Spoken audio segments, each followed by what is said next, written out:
Hello, and welcome to the Transforming Loneliness interview series. I'm Laura Parker, the creator and host of the series.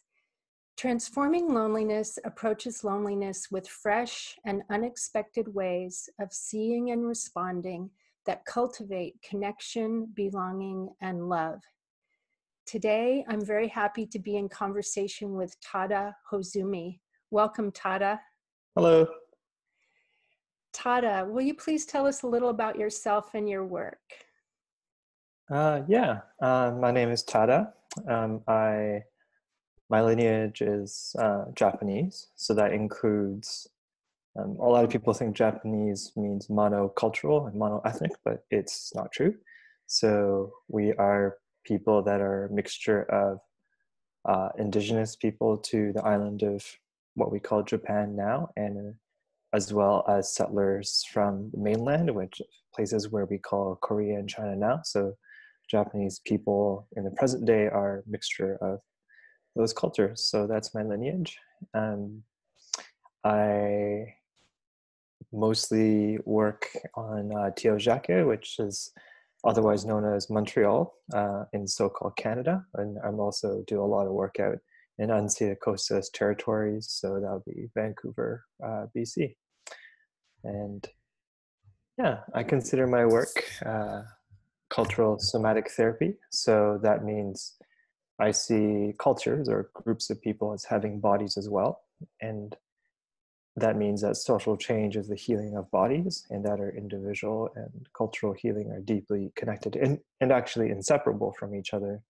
And so I work with individuals, businesses, and organizations on kind of a small to large level, to heal cultural bodies and individual bodies. So not me healing, but facilitating the healing of helping people do that. It's a process, and I'm sure we'll get into it. Yes. Yeah, but thank you for inviting me here, Laura. Yeah. Thank you, Tada. I'm so excited to have you, and I'm looking forward to our conversation. I discovered Tada's sensitive, compassionate work through my own deep sensing into the experience of loneliness. One day, while listening to what loneliness itself has to tell me about what it is, where it comes from, and what it is longing for, I heard these surprising words. Laura, loneliness is how it feels to be encapsulated inside your white skin. And I immediately realized the truth that the exclusionary practices built into whiteness are incredibly isolating and lonely. My exploration of the impacts of whiteness and colonization had led me to Tada's work. What inspires and attracts me about Tada's work in the world is their slow, deep, embodied sensing into issues like oppression and activism and collective liberation in a way that yields surprising and unconventional truths that disrupt our usual way of thinking about things. And it is that very disruption that offers the potential for something new, hopeful, healing, and liberating to take root. So in our talk today, we will be exploring the ways that whiteness, colonialism, and personal and collective trauma give rise to the affect of loneliness.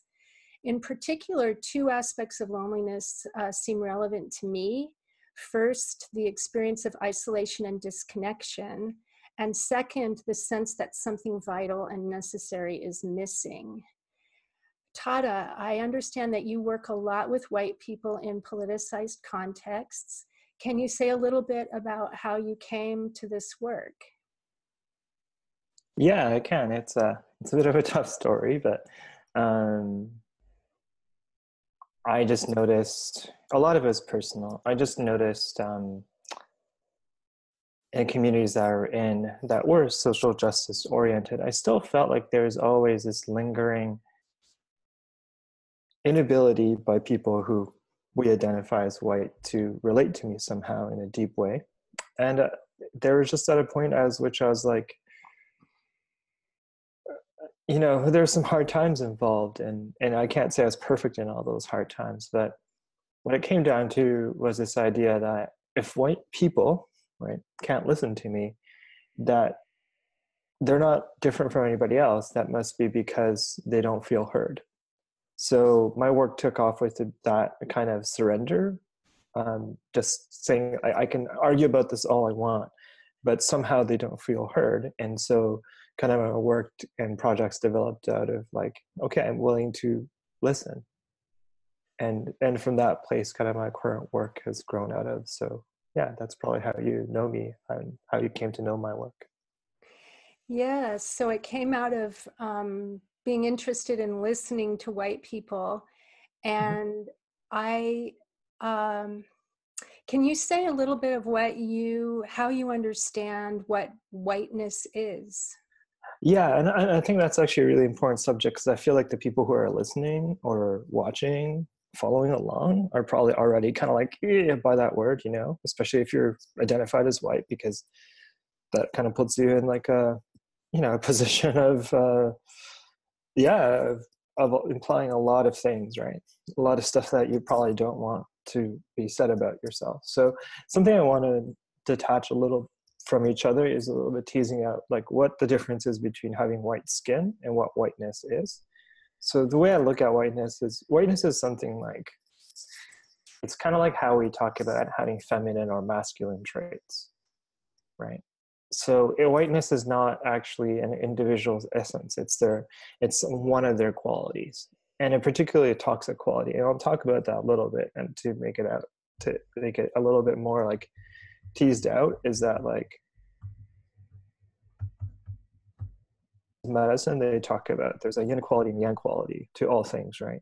And the yin corresponds to feminine and the yang corresponds to masculine, but that doesn't mean that being feminine or masculine is identified by what our perception of somebody is. So we see somebody we think is a man doesn't mean that they're more masculine necessarily. These feminine and masculine are qualities that are represented by men and women in our minds, but they're not essences of their being that are not fluid.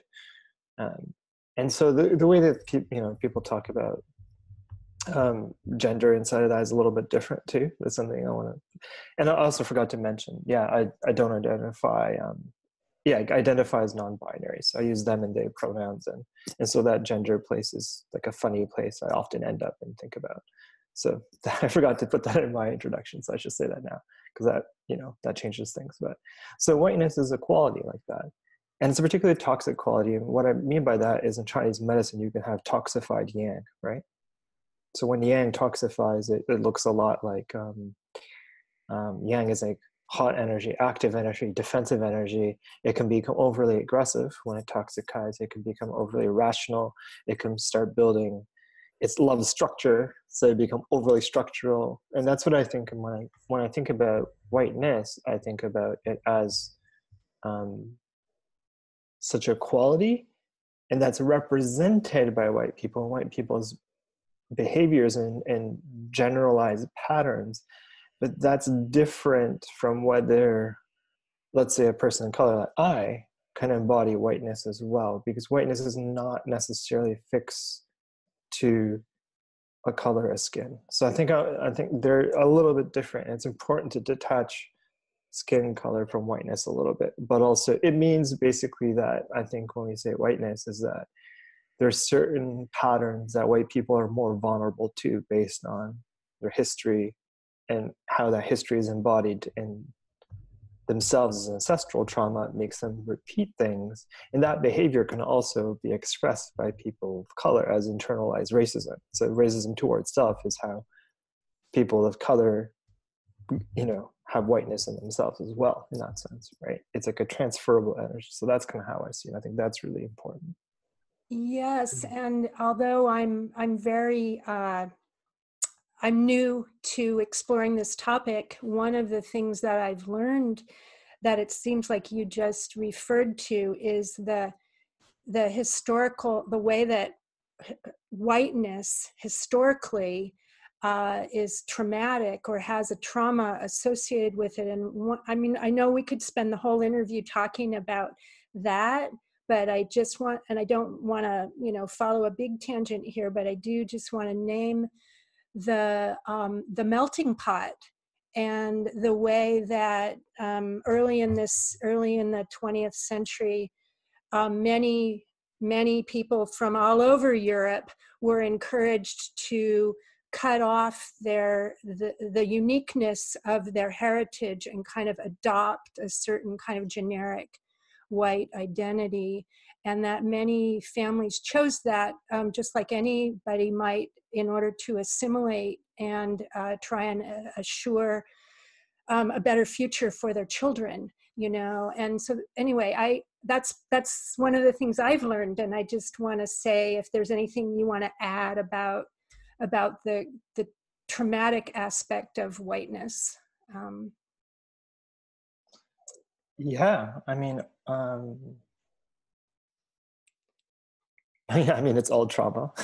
It's a trauma-based pattern, right? Yeah. So like when I talk about, so I think I mentioned in my introduction about cultural somatics or cultural somatic therapy and treating cultures as bodies.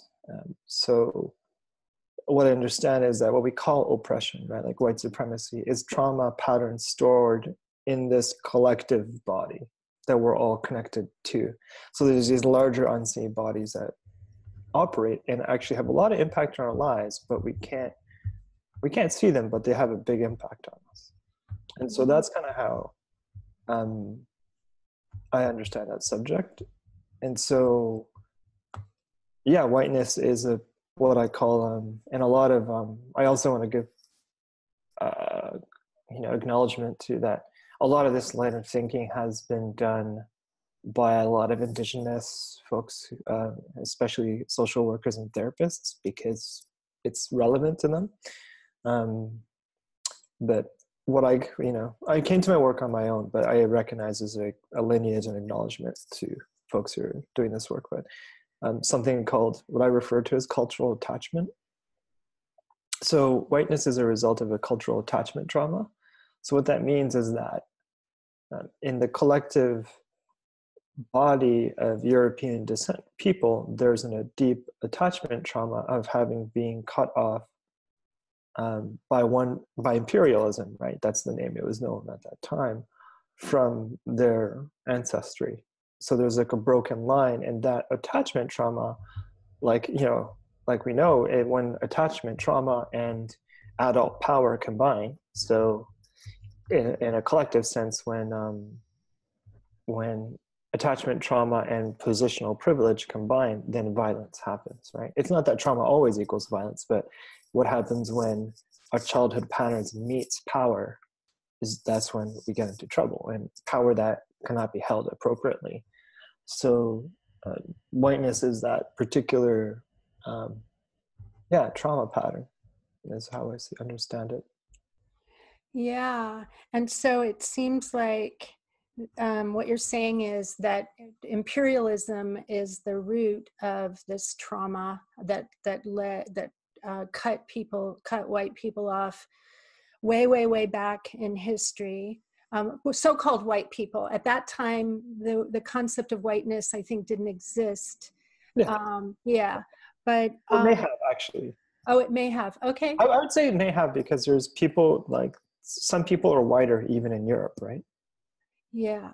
Like Eastern European people are less white. Romani people are less white. Italian people, like Southern Italian people, are considered less white. So there is actually even that colorism structure in Europe for sure. Okay. So, I don't think it just imaginarily popped out of nowhere. I think it did partially exist as well. Yeah. Right. Mm-hmm. Yeah.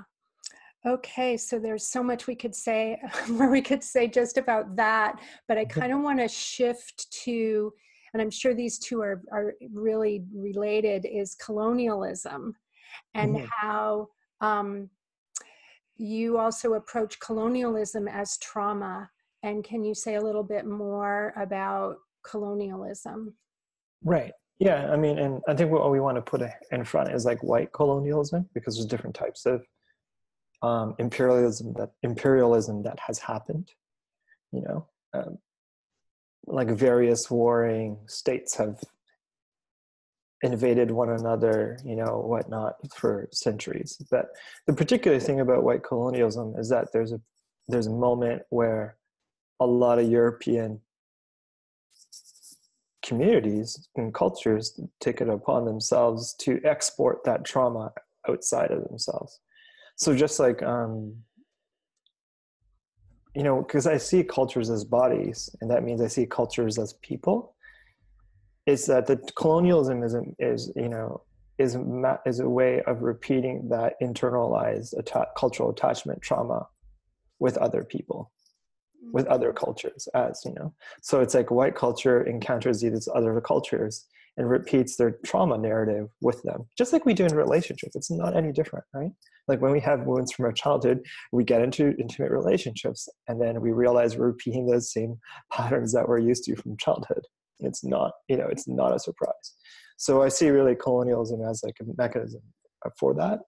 And what we see as like racial inequity and all these other effects of colonialism is behind that, you know, is like this larger kind of like embodied process that's happening, which is actually between cultural bodies. So that's kind of how I see it.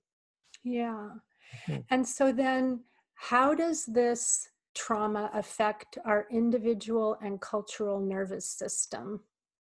Right. So yeah. Okay. So there's I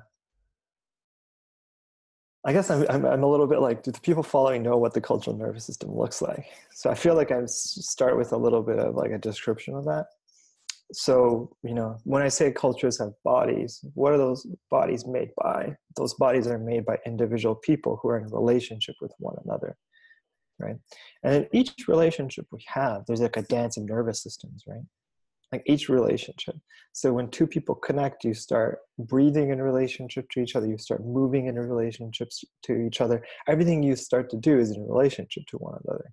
And it's actually that like we're in relationship to each other all the time. So like if you have a family member, let's say like a close, typically close family member, like a parent that we have really, you know, lots of animosity towards, which is common, let's be honest, that is constantly affecting your nervous system, you know?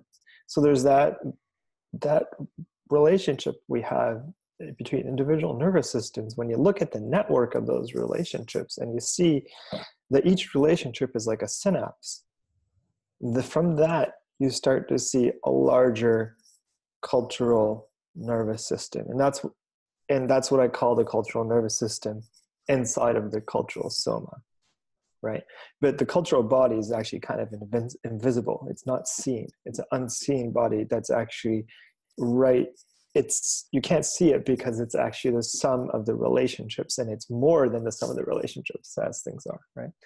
So one of the easiest ways to see the cultural nervous system is when you see posts go viral on the internet. So when somebody, you know, reads a viral post and they're really excited about it, something happens in their own nervous system. They get activated. They're like, oh, like new pathways are being created. They're like, yeah. And when they share it, that same thing, yeah. And then these new synapses being created also happens on the social media platform. So that's one of the easiest places to see it. So that's the cultural nervous system. And I guess, yes, that's right. That's the connection between the individual and the cultural nervous system. You know, one is made of the other. And in the theoretical framework that I work in is that it is not only that the large nervous system is made up of these smaller nervous systems. What goes on in the large nervous system also determines, in some sense, what's happening with the smaller nervous systems, our local bodies. So it's not just that we upload our information, we make this thing. No, there's actually a lot of download coming. So a lot of the behaviors that we have, you know, recently there was that, I think I haven't watched yet, the viral video of this young white person talking down to Indigenous elder that just went viral, right? And that kind of behavior is something we tend to think of that as individual, in an individual's nervous system. But my actual argument is that that's actually not just individual. That behavior pattern is a cultural one that's our bodies are tethered to, but in this larger unconscious field that we often, within a Western psychotherapeutic frame, don't really recognize. But well, I mean, I guess we do kind of recognize, but it's what you can call the collective unconscious. But I don't know. I feel like talking about as a cultural nervous system, it's like making that language that you maybe a bit more alive. Sorry, Young. You're a dead white guy, so I can talk smack about you. But making that world a little bit more visible and tangible. So our nervous system and then the culture's nervous system, we don't see it. It's like the same thing. Yes, and I can really see what you're talking about how there's a reciprocity between the individual and the culture. Like the collection of all the individuals gives rise to the culture, but the culture also, like you said, downloads to the individuals. And so there's this constant feedback that's feeding a certain mindset. And then that model can point to how change could happen as well, So can you say a little bit about how, you write that your writings assert that the trauma of colonialism leads to tense, reactive bodies, a nervous system that is activated in a fight or flight response, rigid boundaries that are to be guarded in advance, a sense of personal space that requires contest and challenge at its edges. I went through your blog and I kind of pulled out some of these concepts, right? And so it seems like what you're naming here is that there's a way that colonialism perceives relational space. And in particular, I'm interested in how that produces loneliness. Okay. Yeah, could you say something about that? Yeah, absolutely. So I think when I talk about cultural bodies, I want to start there. I think that's like the easiest place for me. So when our bodies go into trauma, they get tense, we get reactive, we're in an activated fight or flight response, or we might freeze, or we might fawn, which is, if folks don't know, it's like using soothing behaviors to try to control people. Like, hey, it's okay, you need to calm down. Like that's fawning. So that's another survival response. But so not just our individual bodies do that, our cultural bodies do that. And then one of the ways that we can see that is happening is to actually look at our institutions. So our institutions like government, our prison systems, act in this very same disembodied ways like we do when we're traumatized. So, when a lot of our governmental systems are disembodied. And part of that is like, just like when we are in a trauma response, we can't listen. You notice that a lot of our institutions can't listen to the body, which is the people. So the same relationship between the mind and the body in trauma repeat in these larger collective bodies, as well as our individual bodies. Right? And I was just going to say, so not listening seems like what might create loneliness. One of the things that might create loneliness is if we don't have the ability to actually hear another person, Yeah, and I can get into like what does that actually look like in a larger cultural body, right? So when we translate that, so what does it mean for a cultural body to be traumatized? So cultural body to be traumatized means that one part of the cultural body has another hard time connecting to another part, right? Because when we are in trauma, our body literally has wounds or like places that were energetically held patterns make it so that like my wrist can't talk to my elbow anymore. There's something that's frozen in between, and there's a line of information that's not running, or it might be in terms of my internal organs, but the parts of the body can't talk with each other. Is literally how trauma manifests in our bodies. So in our cultural body, that happens too, right? When our cultural bodies are traumatized, parts of it can't speak to each other. And what does that look like? It looks like I guess loneliness. It looks like the fragmentation of relationships is what it actually looks like. So, I think it's very accurate to say you can't look at loneliness without talking about the cultural context that it's a part of, which includes colonialism. Yeah. And colonialism also, I mean, some of the things that are probably obvious to a lot of people, it seems to imply, power over, domination, disrespect, and all the way to stealing and genocide, and slavery. Like there's all those aspects that, of course, are inherent in our collective past that we can't, they're still there, even though we might find them too, like, really hard to face. Yeah, they're They're definitely still there, still. and they're shaping our interactions with, like you said beautifully, like other parts of our body. And there is, I think, because of this collective trauma, also, like you mentioned, this frozenness that doesn't allow our hand to communicate with our elbow, so to speak. So yeah. Yeah. so how does colonialism perceive relational space? Yeah, so that's a really interesting question. And it comes back to looking at the body, and even like looking at cells. Right? Cells let things in, let things out, right? Mm-hmm. Even on a cellular level, and this was in a reading by I think it was Thomas Hanna. I forgot what their name is, but there's one of the, I think they're the founder of Hanna Somatics. What they talk about, what does a cell do when it's trying to protect itself versus, it's open to the world, right? But when there's threat, like even on a cellular level, we close up and we create this like rigid outline of like where things can enter or not. And then when we feel safe, our sense of our space becomes wide open, right? Mm-hmm. And you actually kind of see this like even in how like Turtle Island right here has become colonized. So I think it's hard to like make like these like this is what happened narratives, right? But by and large, from what I understand, a lot of indigenous communities had somewhat elastic boundaries with other communities. Of course, there's war, of course, there's context, but they're plotted around in these ways, right?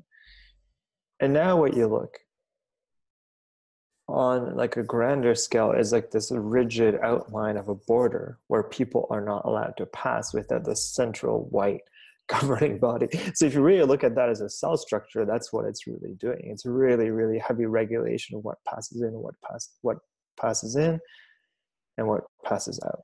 Yeah. And that relates to like Donald Trump's wall. That's exactly what's happening.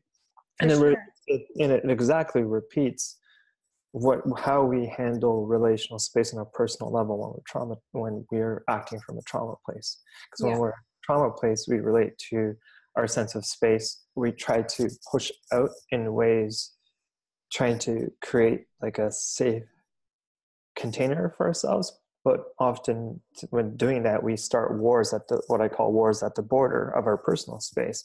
And that's exactly what we do in colonialist paradigms is in all war paradigms really actually, is like have wars at borders that we created for ourselves. Yeah. Right. And then it's lonely behind the walls that we create, this kind of, yeah. Absolutely. You cannot actually, you cannot create a wall like that and have intimate connection. It's like a nuance that doesn't quite work. I mean, like it's not even a nuance. It doesn't work. Yeah. Yeah, I totally see that this thing you described, safety, that allows openness and more of a kind of a porosity of our so-called boundaries, is what could foster intimacy. Yeah, and actually, I want to note something really particular here. One of the limitations of Western thought or white thought or modern thought, whatever you want to call it,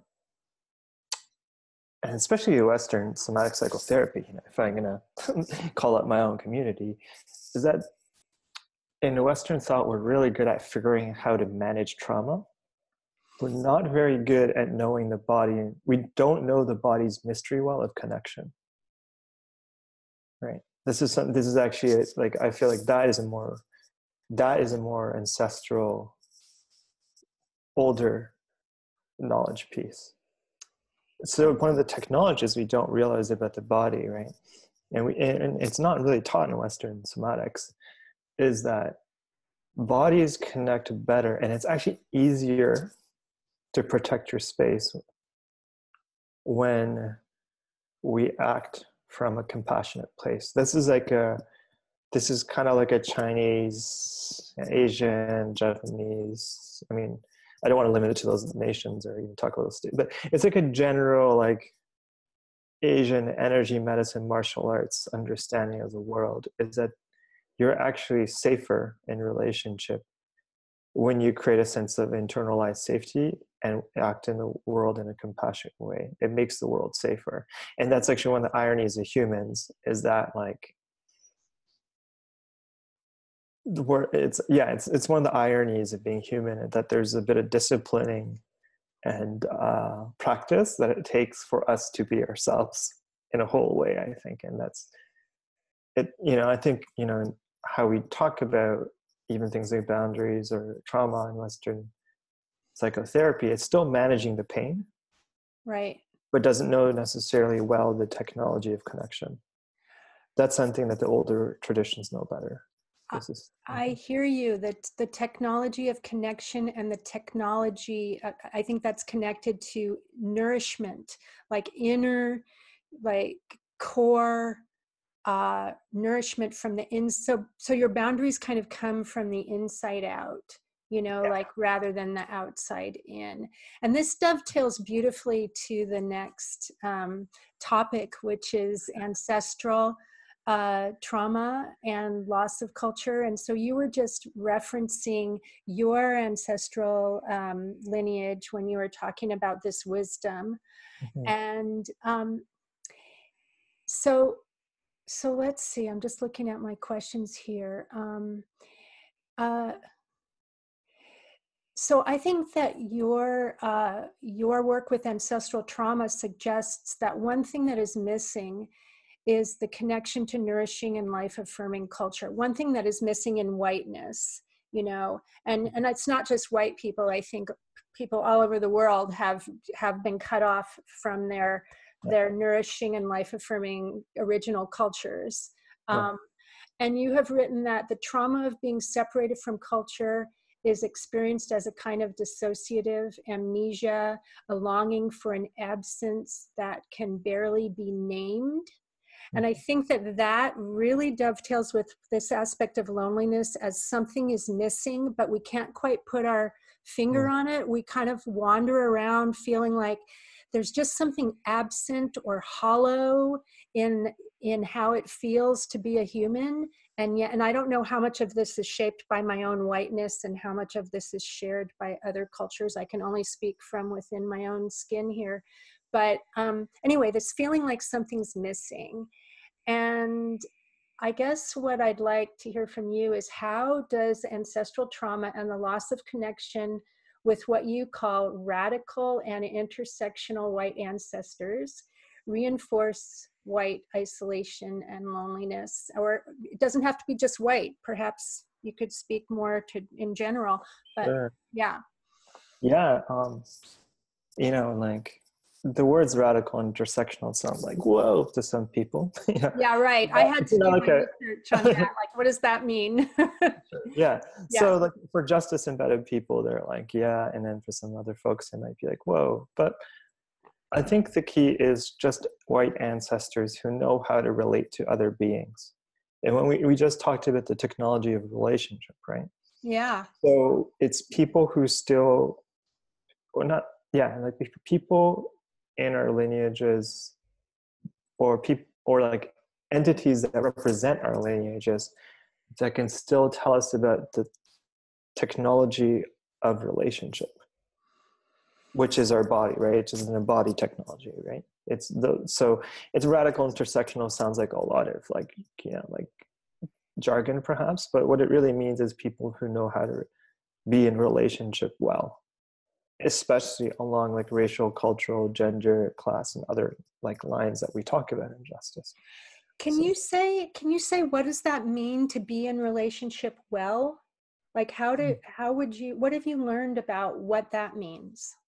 Oh, right. So that's like a whole course. Yeah, I know. Like, are That's like there a whole, a few buzzwords that could describe that? Like, I think listening is one thing that you've referenced earlier in our talk. Like the ability to listen, I think would be one. And then the other of what you've said is the ability to have fluid boundaries, but to be grounded kind of within your own soma. You know? yeah, those are like the conditions of being in good relationship, right? Okay. That doesn't necessarily describe what it feels like. And I Right. think that the part I'm struggling with, like, if you're asking me like, what does it feel like? I'm like, well, hmm.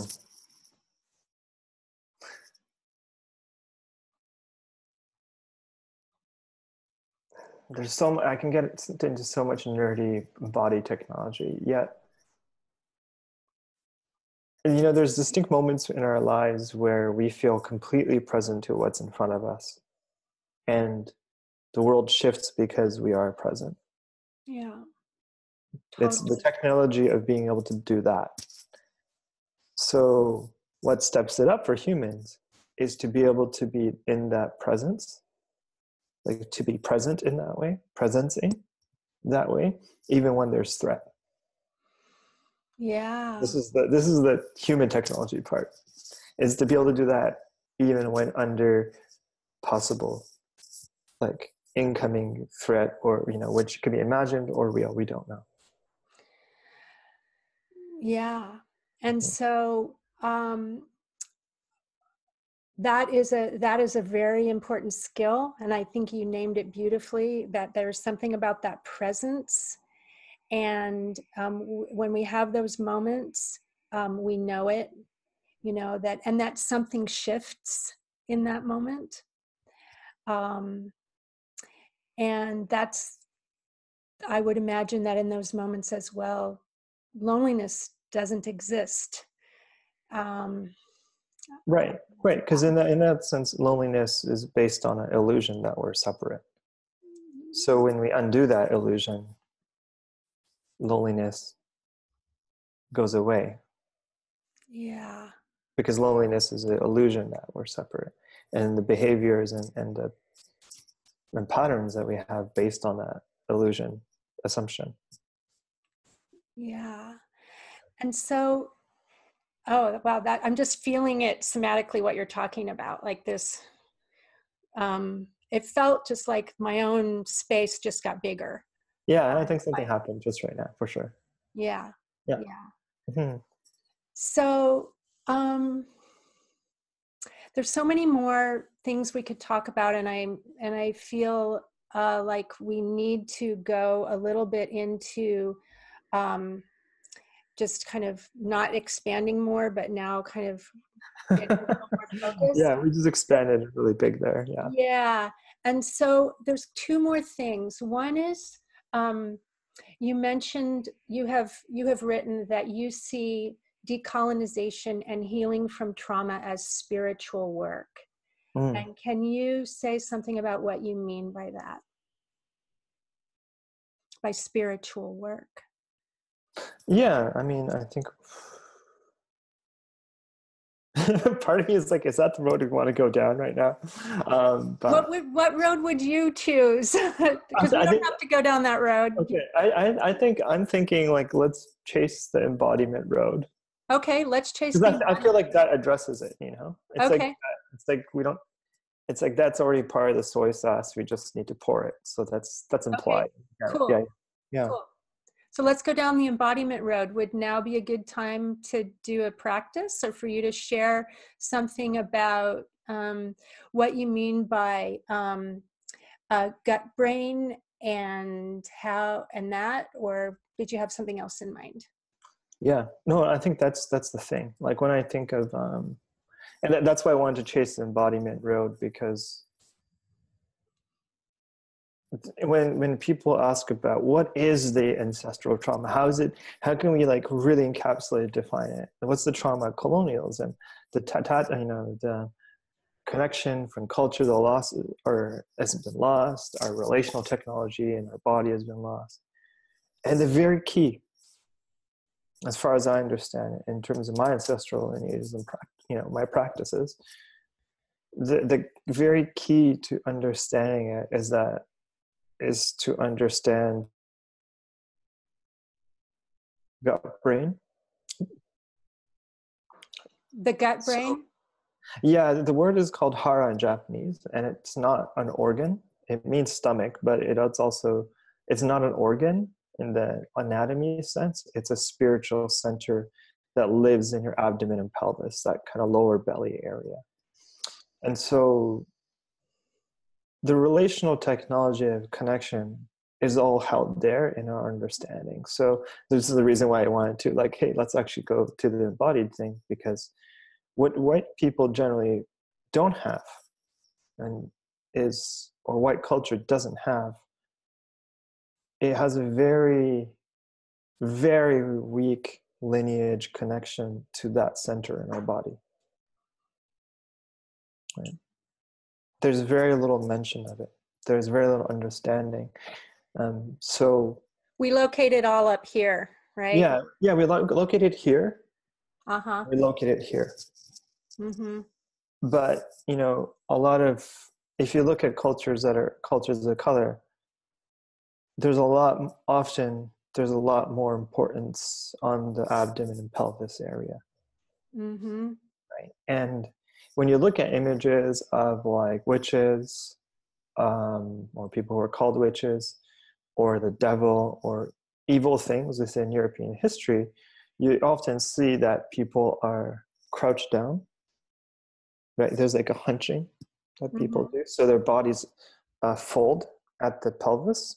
Mm-hmm. Even in drawings of death after, like the dance macabre genre paintings of death after the bubonic plague, death is like dancing and crouching and not crouching, but like kind of like squatted, compared to the Europeans who are like rigid and erect and stiff. Okay. So, an active awareness of the pelvis is considered evil and bad and related to death in European culture, right? This is not the same everywhere else. And that's actually the primary difference when you look at the embodiment cultures of white people and everybody else, essentially. And when I talk about the technology or relationship is the ability to ground our nervous system is directly related to our ability to sense into our pelvis and abdomen, because that's the place where upper and lower bodies connect. It's the center of our body. Mm-hmm. And the spiritual things that come out of that has spiritual implications, is that when we connect to the center of our body, that is the center that we connect to the center of the earth to, literally, right? Mm-hmm. Right? And the center of the earth connects to the center of all other beings. So within, like, at least my spiritual lineage is, when we connect to Hara, when we connect to the center of our being and become present, because our nervous system becomes grounded, we become present, we end up connecting to all beings in the entire cosmos through that center, like right in that moment. Right. And the illusion of non-connection disappears. So that's actually the being able to ground our bodies, or have a grounding in our Hara, and have a sense of self there, is considered like the most important aspect of relating to one another within at least my lineages. Yeah, I can really see that, and I get it that, yeah, there's hardly any talk about that in Western culture. It's pretty much, or white culture, it's just not there. And I also hear the connection to the earth that comes from the Hara, and that through the earth there's connection to all beings. There's connection to everything. Yeah. And of course, that brings up the way that our modern culture wants to dismiss anything that you can't see or touch, you know, that is like that's irrelevant, you know. So, Right. but here what you're talking about is a connection that can't be seen or touched or measured. It's just something that can be experienced in our own bodies. So just as a way of kind of wrapping up, would you guide us in a practice? I think you have you call it Shizen Tai. Oh And yeah, yeah. yeah, Right. would you Yeah. just take a few minutes and guide us in how to do this practice, and then we could Yeah. end Well, with that. right. Shizentai is actually just like kind of like a goal, what we're working towards. Okay. So Shizentai means natural posture or natural body. But saying body feels weird. Just natural posture. Natural posture for humans is actually a very disciplined posture, it turns out. Mm-hmm. What it means is a posture that is not using any excess energy to stand or sit, Mm-hmm. right? So there's relaxation through the whole body. And Mm-hmm. achieving natural posture is like this thing that humans need to discipline themselves into, right?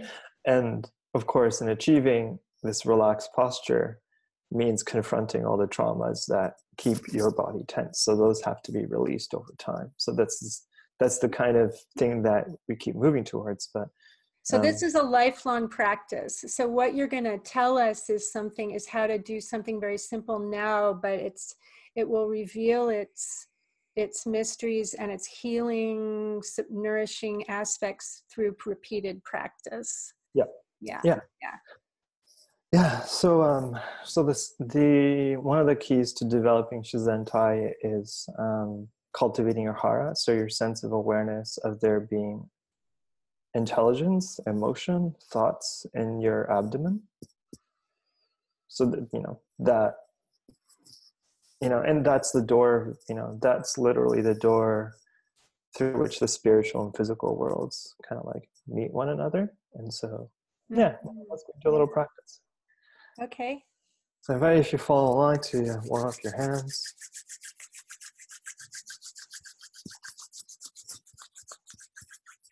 And apply that warmth to kind of like register some safety in your body underneath your navel. So it's a little bit underneath your navel and a few inches inside your body. What you're going to do, what you're going to do first is remember to go slow and gentle, because if you experience a lot of feelings or emotions during this practice, it's okay to just back off and kind of just apply some soothing self-touch or something, do something else. Right. So first off, please go slow and gentle and notice if the emotions that are coming up are too much for you or not.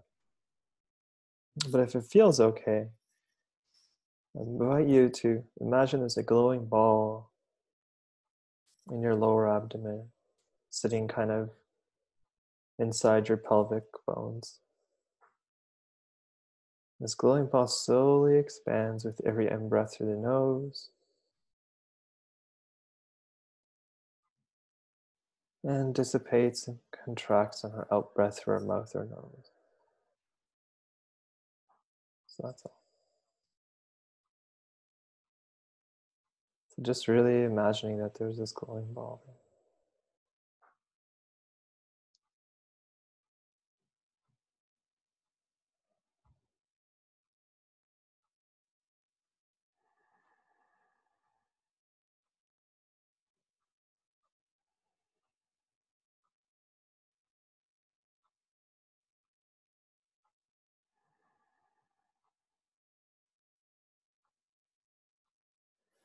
And if this is feeling okay to you,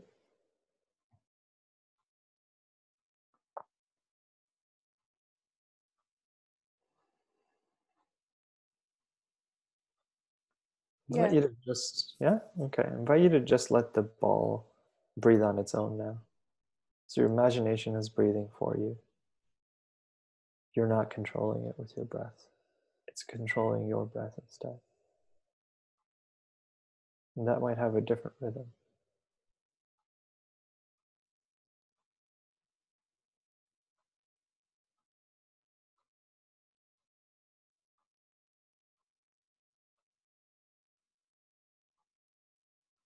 So that's one way to get started, just sensing into like the hara's own rhythm and intelligence.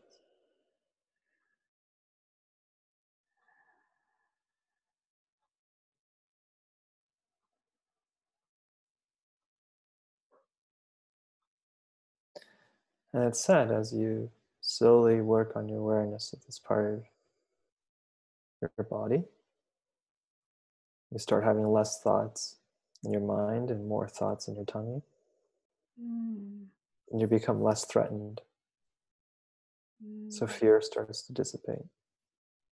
So the conditions for you to show up to relationship well manifest. Yeah. Yeah. And I could really feel that shift from when you said, let the ball do Mm. the breathing. That was an invitation to let go of ego control, and to invite this other experience, which is so foreign to, modern culture.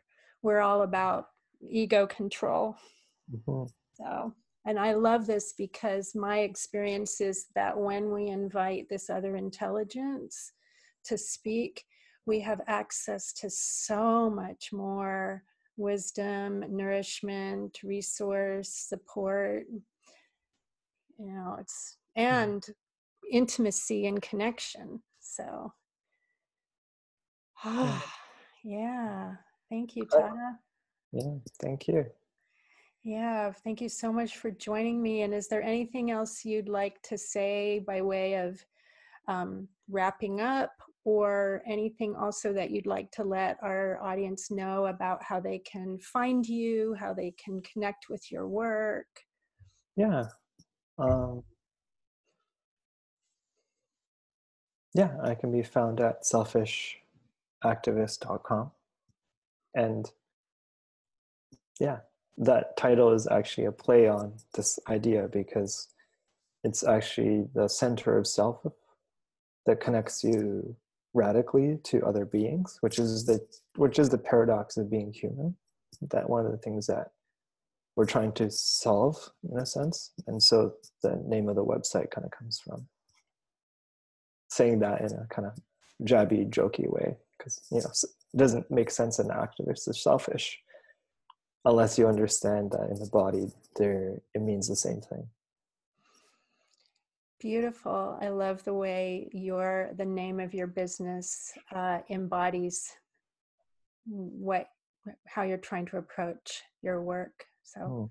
thank you for just sharing so much wisdom and resources with us today.